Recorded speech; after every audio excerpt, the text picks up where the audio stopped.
consta de 4 clases en el mes de julio, ¿sí? Esta es la tercera y hoy vamos a trabajar y hablar un poquitito sobre las texturas. ¿A qué llamamos texturas para la fotografía? ¿Con qué texturas contamos en nuestra casa, a la mano? O sea, cómo identificar el tipo de textura, los colores, cómo influyen en la iluminación, y también vamos a hablar un poquito de las formas. ¿Qué forma tiene tal objeto?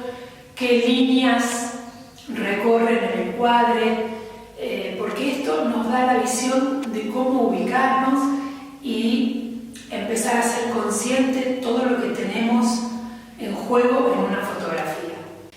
¿Qué sería una textura? Automáticamente seguramente vas a ir a pensar en una tela, ¿no? Si es lana, si es rugosa, si es brillante, si es algodón, o sea, ¿qué hace esto en una textura? Te da distinta sensación al tacto.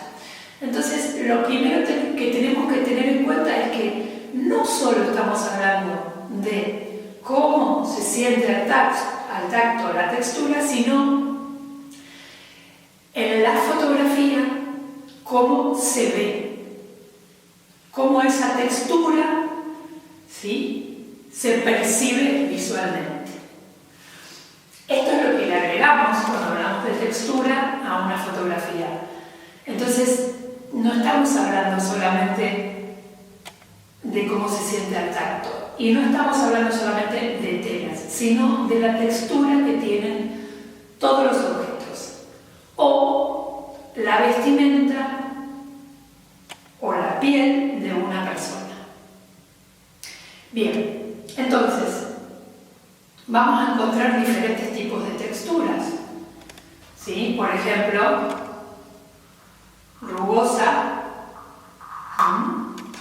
Si tenemos madera, ¿sí?, un corazón que es de plástico, y el plástico a su vez puede tener distinta textura, igual que cualquier otro elemento. La madera, no todas las maderas tienen la misma textura, ¿sí? Entonces, más allá de que nosotros en una fotografía no podamos tocar, sí nos da visualmente una sensación. Y cuando hablo de sensación, tengo que tener en cuenta que cuando yo estoy trabajando con una imagen, estoy provocando en quienes observan esa imagen diferentes tipos de sensaciones. Entonces, todo lo que participa de una fotografía, ¿sí?, tiene su posibilidad de ser incorporado a esa imagen. O sea, puede participar. Entonces, si hablamos de la textura, tengo que tener en cuenta no solamente los colores que estoy utilizando, sino cómo se perciben, ¿sí?, cómo se perciben visualmente. Esto es muy importante. Les voy a dar algunos ejemplos para que puedan entender de qué les estoy hablando, y también para que los puedan ver y vean los diferentes tipos de percepción visual que tienen las texturas. Les quería contar que bueno, aprovechen a jugar con lo que tienen en casa. Yo les propuse que estas 4 clases iba a tratar de acercarme a ustedes para que pudieran decir, bueno, a ver, yo no me voy a dedicar a la fotografía ni soy un fotógrafo profesional, pero ¿cómo puedo hacer para mejorar las fotos que saco con el celular, con mi cámara reflex, con una semi-reflex, una compacta? ¿Sí? Entonces, empiecen a ser conscientes lo que está en juego en el encuadre. O sea, el encuadre, cuando yo decido tomar una fotografía, estoy eligiendo encuadrar algún elemento o alguna persona o varias cosas a la vez, y todo lo que esté dentro de ese encuadre participa o puede participar de manera creativa, no solo desde lo que veo, sino desde cómo lo organizo. Y ahí empezamos a hablar de la composición. la textura es muy importante, ¿sí? Entonces cada elemento cuenta. Y esto quiero que lo tengan en cuenta. Entonces, textura, todo lo que participa como objeto o sujeto, ¿sí? Tiene diferentes tipos de texturas.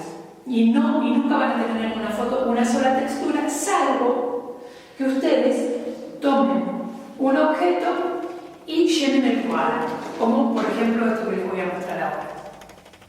Este ejemplo, ¿sí? Es un cuadro lleno con una sola textura.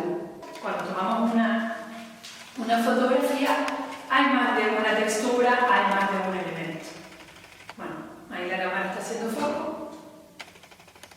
Bien, hizo foco en mí. Tengo el foco automático para que ustedes vean cómo varía este lente fijo de acuerdo a la distancia que yo pongo los objetos. Si yo pongo la mano acá, va a corregir el foco porque está en automático y después va a volver a mí.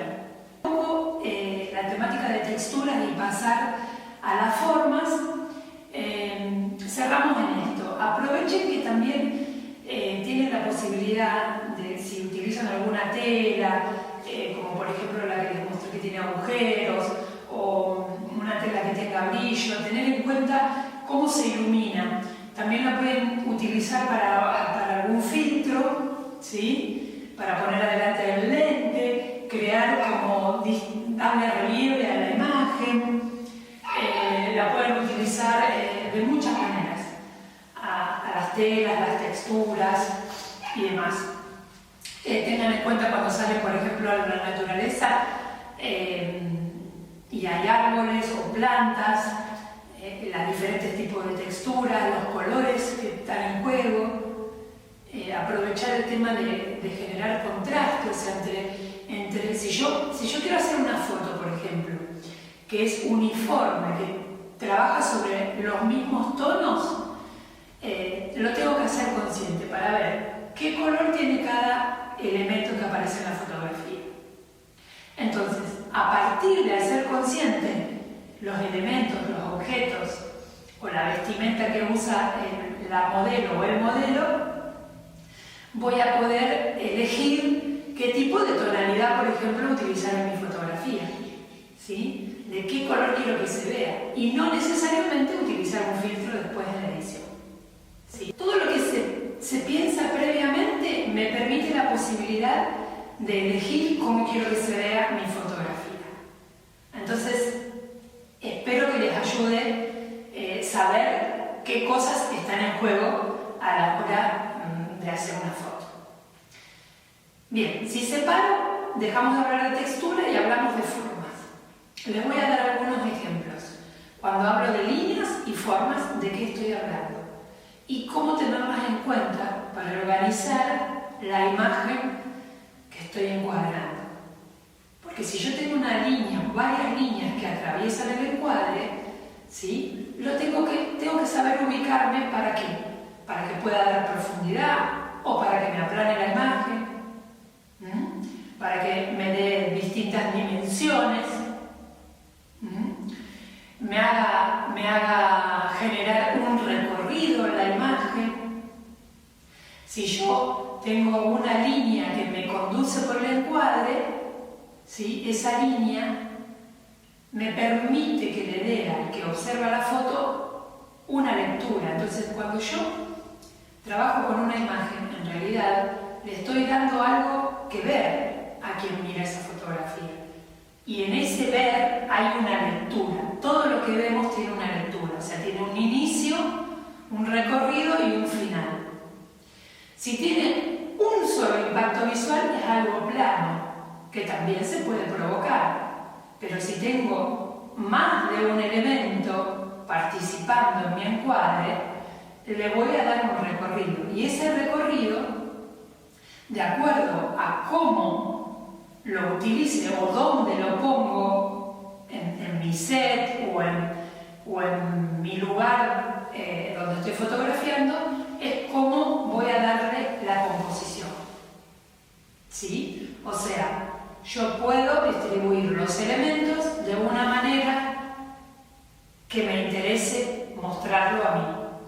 Puedo distribuir los elementos de manera tal que se vean como yo quiero, más adelante, más atrás, a través de un hilo conductor, que puede ser imaginario o puede ser real. Por ejemplo, una línea que me conduzca de un punto hacia el otro.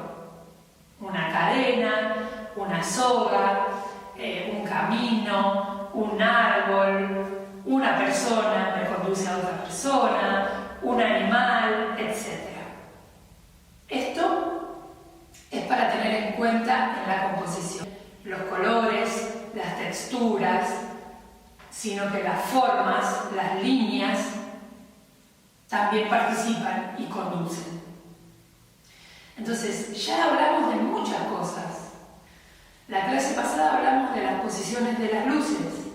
Ahora hablamos de las texturas, de las formas y las líneas. ¿Sí? Bueno, ahí ya tenemos una base para empezar a jugar, a divertirnos, a crear. Lo hagas con la cámara que lo hagas, tenés las mismas opciones. Sí tenés limitaciones, si es algo profesional o no, pero en la parte creativa y en la parte del encuadre está todo el juego y todos tenemos las mismas opciones.